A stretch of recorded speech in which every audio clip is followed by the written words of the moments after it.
You know, there's so to move into our next portion of our conversation, kind of about place and power. Alex, I have a question for you. So your parents might have had kind of had a question mark about you getting into breakdancing. How does your mom like your food? Uh, she's honest, Nice. very honest. She went. I mean, she gets it. She gets what I'm going for.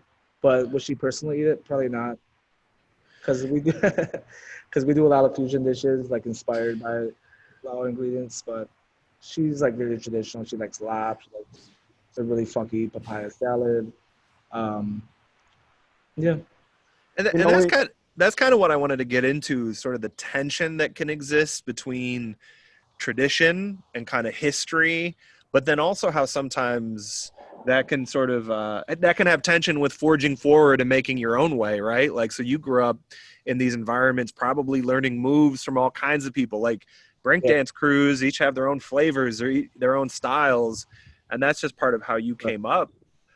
So can you talk a little bit about navigating that culture between, or navigating the tension between sort of traditional culture and making sure that has a place, but also wanting to author your own story? Well, I think it's no different than like Italian immigrants coming here and Italian food evolving, right? We're just, I think we're newer. We're a newer group of refugees and immigrants. So you do slowly see like people doing things not traditional, but definitely gain inspiration from the tradition. Um, like for me, my inspiration is obviously my parents.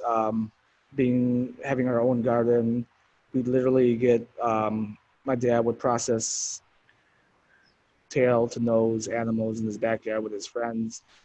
Definitely being inspired by that, but like trying other things and being influenced by Wisconsin, my Latino friends, um, all that inspires me. Now, as far as the tension, I don't really get it from anyone besides my own Lao people. Yeah. But you know, you're gonna get that, and that's fine. I mean, if they like traditional Lao food, that's great too. It's just I just have my own style on what I do, and but for me, yeah, there's really no tension. I mean, I think we're just evolving like any other ethnic group or culture that comes here, and food's gonna change, and food can stay traditional, and that's cool too. For sure. let's stay into this question of fusion, because I think a lot of times we hear the word, we even see the name as part of the names of restaurants and all of that. What how do you each think about fusion? And let's go to Maua and Maisi. What does fusion mean, or how does fusion play out? Whether it's food, whether it's culture, family. Talk a little bit about fusion more broadly. I think my interpretation of fusion is mixing culture, my culture with the society that I live in currently. And so we see a lot of that through food, through our clothing as well. Um, I know that, think, for us younger generation, we come to a new environment and we like new food as well. And so we put a little twist to the taste of it. Like for example, broccoli is something that I'm not used to seeing that back in Laos, even as a young child. We do have broccoli, but it just doesn't grow into the big green bunch, that we see here. It's more thinner, and so we cook it differently. But coming here, we adapt and use different kinds of vegetables that we are now exposed to cook into our traditional dishes as well. And so to me, that's fusion, adapting to what we can find when we don't have our own. I know that that's what my mother had to do when we first arrived back in the mid 70s, when we arrived in South Dakota in the middle of nowhere, where we were the only Hmong and Asian family within that city. And so, when my mom went grocery shopping for the very first time with the person that was teaching her to go grocery shopping, she see a lot of fruits and vegetables, but the only thing that she recognized are lemon, orange, apple, because we had some of those back in Laos, especially in the city. But broccoli, cauliflowers, those are things that we don't normally grow in Laos. And so we have to learn to adapt to that. And so that's where the fusion for me in my own family and upbringing has learned to do until we have other people that were able to bring seeds over, and now we can grow our own Hmong, we call it like Hmong green mustard, or squash or corn, and so we eat across culture now. Dr. Tao, you want to jump in at all? Talk to us a little bit about fusion, whether it's food, culture, experiences. Yeah, well, so I think for me it's interesting, kind of going back to what I was saying, that Hmong people are always framed and I actually say are racialized as seen as cultural, right? That our racial difference is made visible only through our cultural practices. And so it often assumes that Hmong people and Hmong tradition has never changed, that we could get at some kind of essence of what Hmong tradition is and will always be. But when you think about kind of the history and the context of Hmong and kind of thinking about the different types of food that Hmong people eat, you can see that you have French influence during, French colonialism of Laos.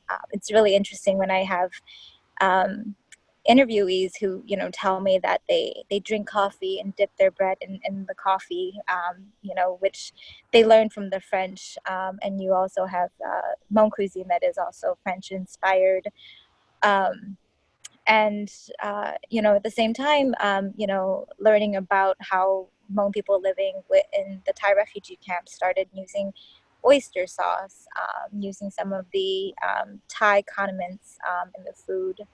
So for me, the tension between tradition and fusion is for me, I don't know if it's so much of a tension, but I think it's the idea that tradition never changes. But that's kind of a myth that we like to tell, because tradition has always changed, especially as it is shown through what the other panelists have been saying. Great. Thank you very much. We appreciate that. Go ahead, Adam. I wanted to share a really quick story that's going to involve a screen share for a moment, which is kind of a different sort of fusion. As Dr. Tao was just mentioning, fusions that kind of happen prior to Lao Hmong folks arriving in the United States. But there's one that I just wanted to walk through this because this is something that I've just sort of stumbled through my own experience of Milwaukee, which is if you go to the corner of 35th and National, you will find yourself next to Vientiane. So that's actually what my stomach is filled with right now, some delicious pho from there that I had leftovers from last night. You have Thai barbecue, and then you also have this spot right here named Bamboo. But right next to that is a Mexican place named Chicken Palace, who sells, among their many offerings, the mango nata. So the mango nata, if you don't know what that is, I'm going to just quickly show you a picture of a Google image search. This is all very fancy, of what a mango nata looks like. And this is actually comes from kind of the Mexican paleteria tradition of, paletas are really big, but then also these kind of ice cream creations. And this is the most elaborate thing you can get at a paleteria around the south side of Milwaukee. And from my understanding, this where a lot of Hmong folk came when they first came to Milwaukee was in your south side. This was something that a lot of folks just really loved. It matched their palate for what they wanted in dessert. Now, if you were to go, and I'm just going to transit us through this map all the way up to 76th and Mill Road, when you go to a major center of Hmong culture in Milwaukee, the Phong Savang Market, which started, so we're all the way across town up here, where this giant market is. If you were to go into I'm not even there yet, it's all the way up here. You would go to that market, one of their best-selling items. If you walk to the back where all the food is in this market, I'll drop us right here, would be the mango nata. There is in this place, which actually doesn't look like much from the outside, but is a spectacular market with like 100 stalls. In the back, there's a permanent mango nata stand.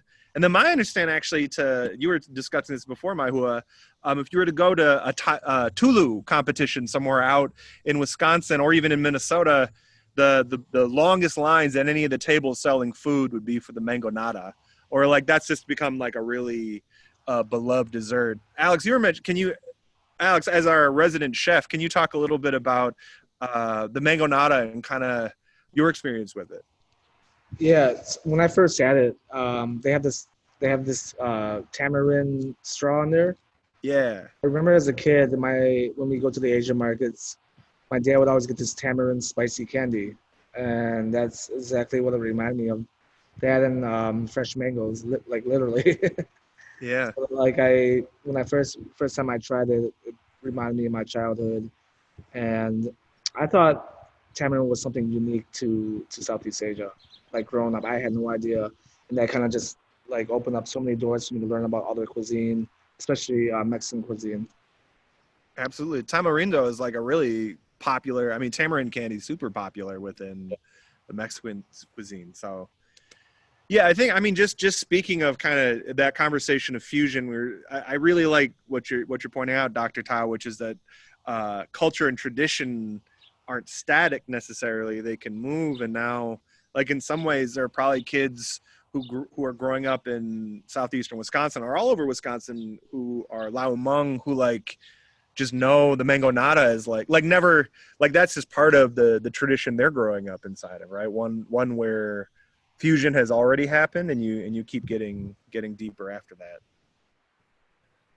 Keisha, can we pull that slide back up? So we're gonna get to the formal Q&A part. If anybody else is interested in asking a question at any point, please do drop that in the chat. Otherwise, before we get to Q&A, just wanted to ask the second question we have on here, just sort of food as a vehicle for creating power within communities. So can you guys talk about that a little bit, of like how you see food as sort of a way of galvanizing some of what might be disparate energies within a community, or just establishing yourself within a broader community?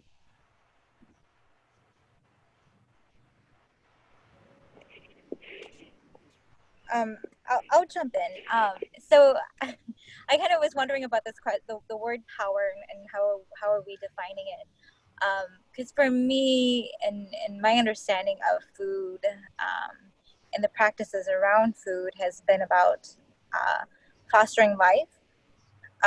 And so, for me, I think about the ways in which, if we say power is the ability to foster lives, then I think Hmong food, and the cultural practices that are caught up in it is very much about it. When you meet somebody who's Hmong, you say, "Nyo ka nyo zhong," right? Like, are you eating well? Are you living well? Right? And so those are really important things to think about, and kind of going back to my earlier point about fostering lives. What is it, for a Hmong community to be dropped into Wisconsin, like, or like my family who grew up in rural Wisconsin, in places that, seem counterintuitive to the way that they grew up in Laos. Food has allowed the Hmong community to thrive in ways that I think is surprising and healing. It allows Hmong families to recreate home, and to re-experience certain forms of memories of the previous places that they were. And it's funny because actually my mother loves gardening so much, and having moved back to my parents' place as I transitioned to my new position, just going to the garden with her. My aunt is like, um, she's like in her 70s, and she has kidney failure, but she comes out in her little walker to the garden with her face mask, her goggles, and like her gloves, just to be out there in the air, and to kind of try to pull away some weeds. But even though we can't be with them physically during this pandemic, we can still be at least 6 feet afar from them, and be able to talk around this space of cultivating food. So yeah. You know, and I agree with Dr. Mycie there too, because you know, again, I talked a little bit about it. You know, Hmong come from a agricultural background, and so coming to the United States, we still grow our own food in our backyard. And within the last 20, 25 years, you know, many Hmong elders have really saw the opportunity to growing their own food and being able to sell it. So for, you know, for a while now, we begin to see that, you know, Hmong farmers are becoming part of a community that also provides food for the city, for the people within the city, you know, whether it's, you know, across all races and ethnicities. And so I think that, you know, being able to utilize their skills to produce food for all American families is something that has really put a lot of pride to a lot of our Hmong elders. To be able to give is something that the Hmong is always very proud of doing. You know, and Dr. Mycie was saying earlier about how, you know, food is something that is always welcoming. Well, our culture is, you know, if we have a visitor coming into town and we run into them, we're all related one way or another through our clan names, and so then we invite them into our homes, and to share a meal is a must in our culture. And then now to be able to produce and share it with a wider community is something that I feel that many of our Hmong farmers are very proud of being able to offer.